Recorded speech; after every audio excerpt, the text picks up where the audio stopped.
Bismillahirrahmanirrahim. Assalamualaikum warahmatullahi wabarakatuh. Alhamdulillah, terima kasih atas kesempatan yang telah diberikan kepada saya untuk mempresentasikan materi saya dengan judul Tata Niaga Pertanian. Baik, sebelumnya perkenalkan, nama saya Irmawati Anwar dari kelas Pengantar Ilmu Pertanian E. Baik, langsung saja. Tata niaga. Arti tata niaga. Tata niaga adalah semua kegiatan yang bertujuan untuk memperlancar arus barang dan jasa dari produsen ke konsumen secara paling efisien dengan maksud untuk mencapai permintaan yang efektif.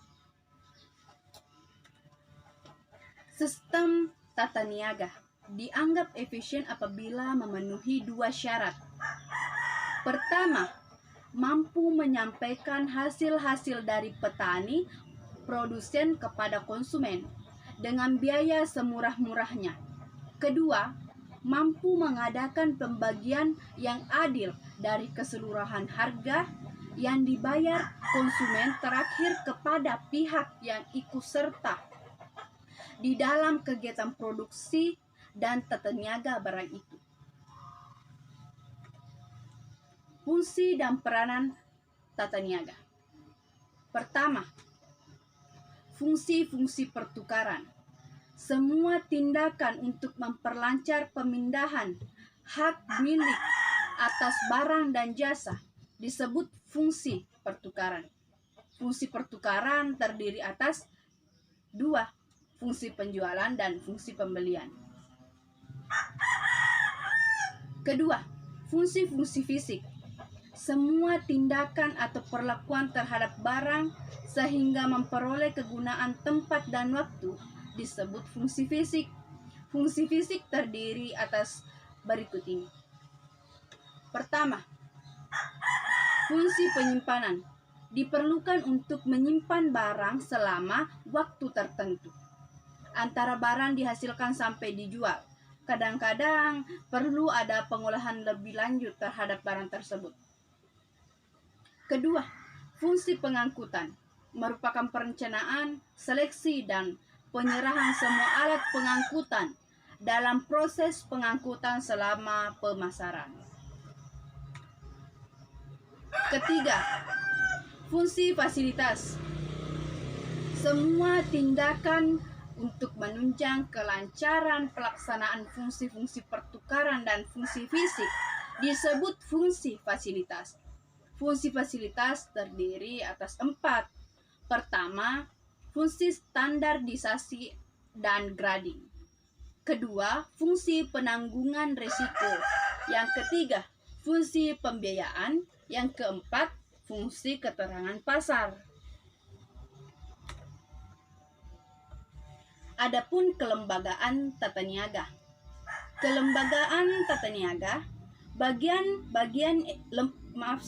lembaga tata niaga adalah bagian-bagian yang menyelenggarakan kegiatan atau fungsi tata niaga dengan nama barang-barang bergerak dari pihak produsen sampai pihak konsumen. Lembaga pemasaran pertanian adalah badan yang menyelenggarakan kegiatan pemasaran, menyalurkan barang dan jasa dari produsen ke konsumen. Pasar produk pertanian sekarang mengalami perkembangan yang pesat, yaitu menjadi pasar modern antara lain dengan hadirnya supermarket di berbagai daerah. Petani pada umumnya menghadapi struktur pasar yang oligopolistik dalam pembelian sarana produksi. Di sisi lain, petani menghadapi struktur pasar hasil pertanian yang oligopolistik. Kondisi ini relatif tidak menguntungkan bagi petani dan keuntungannya lebih banyak dinikmati pedagang. Pasar. Pengertian pasar secara sempit sebagai lokasi geografis di mana penjual dan pembeli bertemu untuk mengadakan transaksi faktor produksi, baik barang dan jasa. Menurut Marshall Sebag adalah pasar sebagai tempat bertemunya penawaran dan permintaan untuk membentuk harga. Jenis pasar. Jenis pasar menurut bentuk kegiatannya, yaitu nyata dan abstrak. Jenis pasar menurut cara transaksinya, yaitu tradisional dan modern. Jenis-jenis pasar menurut jenis barangnya. Jenis-jenis pasar menurut keleluasaan distribusi, lokal, nasional, daerah, dan internasional. Jenis-jenis pasar menurut struktur. Pasar persaingan sempurna dan tidak sempurna. Sekian dan terima kasih. Lebih dan kurangnya mohon dimaafkan. Assalamualaikum warahmatullahi wabarakatuh.